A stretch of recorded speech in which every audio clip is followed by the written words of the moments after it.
Okay, next applicant. Good afternoon, sir. Office ba to? Parang di naman office to. Parang bahay to, ah. Bakit nangangialam ka pa ba? Hindi ka na yata nauwi, sir, eh. May unan ka pa dyan, oh. Mag-a-apply ka ba ng trabaho o pakikilaman yung buhay ko? Sir, good afternoon. Sir, ito nga po pala yung ano ko, yung resume ko. Okay, ito yung resume mo. Opo.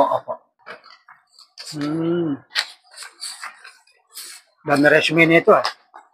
Parang ilang trabaho applyin mo dito, ah. Graduate ka. Opo. Kinukuha mong ano is supervisor. Opo. Parang sasapawan mo pa ako, ah. Parang ngayon pa lang, pagre-resignin na kita, ah. Huwag naman, sir. Okay, kasi John Mark Palor, edad mo ay 24 years old. Kaya nga pagpunta ko dito, dala ko na resume ko para hindi na ako tatanungin. Tapos tatanungin niyo naman ako. Birthday mo is July 4, 1995. Diyan na lahat ng details ko, eh. Okay, sige. Based sa resume mo is, okay naman yung mga, mga experience mo, 3 years. Okay, sa ngayon kasi wala pa kaming bakante para sa ina-applyan mong supervisor. Kaya mo ba ng mga iba pang trabaho? Kaya nga supervisor ina-applyan ko, tapos ibibigay nyo naman ako sa ibang trabaho.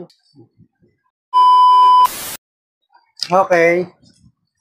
Pero tatawagan ka na lang para sa final interview. Ayan, huwag na.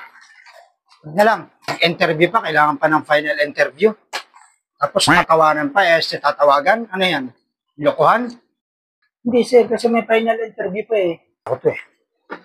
Sige, bahala ka sa buhay mo. Kaya babalik dito, ha. Matulog ka na lang dyan.